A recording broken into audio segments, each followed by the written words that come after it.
Търговско дружество „Студентски столове и общежития“ е регистрирано като такова през 1995 година. Дейността му е насочена към стопанисване на студентските столове и студентските общежития, като там се настаняват съответно висшите училища, ползват студентските общежития, столовете се ползват от всички правоимащи студенти. Във връзка с дейността се работи с доста документи, като основно е входящата и изходящата поща.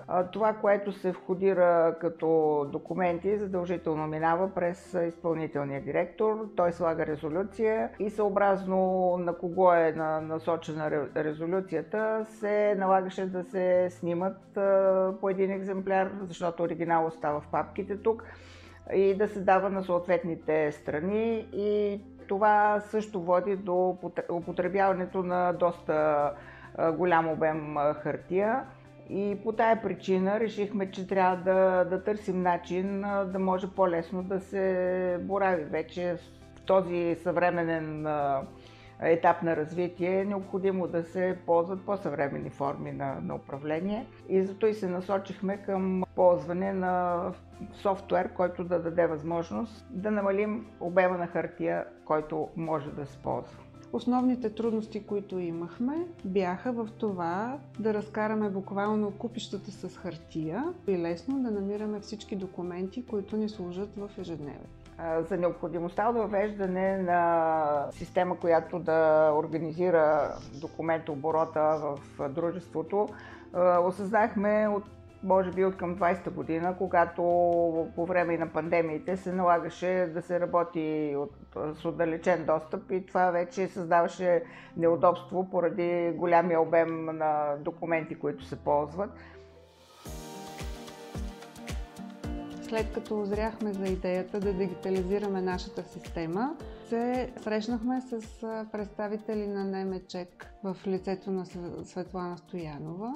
След срещата, която продължи около 40 минути, ние вече бяхме твърдо решени, че ще дигитализираме нашата система. Запознахме ги с процеса, който е нужен, за да дигитализираме системата. Много бързо те ни изготвиха уеб документи, които много бързо ние да попълваме, и така бързо ние стартирахме нашата студентска сесия за настаняване на студентите в общежитията. Прехода към употреба на DocWare беше много лесен. Единствените предизвикателства, които имахме, беше с подписването на онлайн документите, но след консултация с екипа на НМЧЕК всичко беше много бързо отстранено. При нашето желание да въведем DocWare, идеята беше да се намали документацията, която е при входящата и изходящата поща.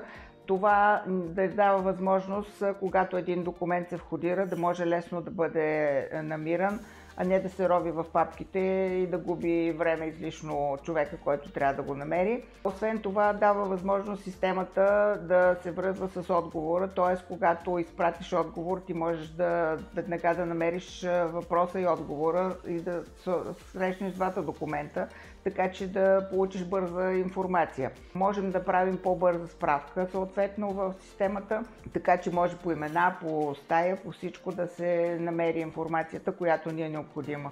И това не изисква ровене в допълнителни справки, в допълнителни документи на хартиен носител, което отнема адски много време.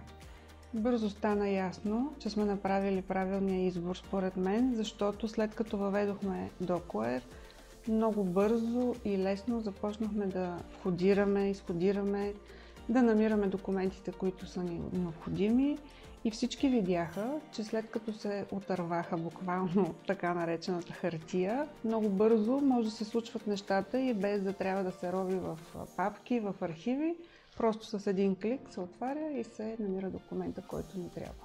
Ако би трябвало да препоръчам на някой DocWare, би го направила, защото изключително бързо и лесно може всеки един да започне да работи с 2-3 обяснения какво и как се случва. Всъщност това ни улесни много работата, защото един договор, да кажем, е 5 страници, тези 5 страници се копират в 3 копия След това тия 3 копия се случват още някакви други неща и всъщност се изхабява изключително много хартия.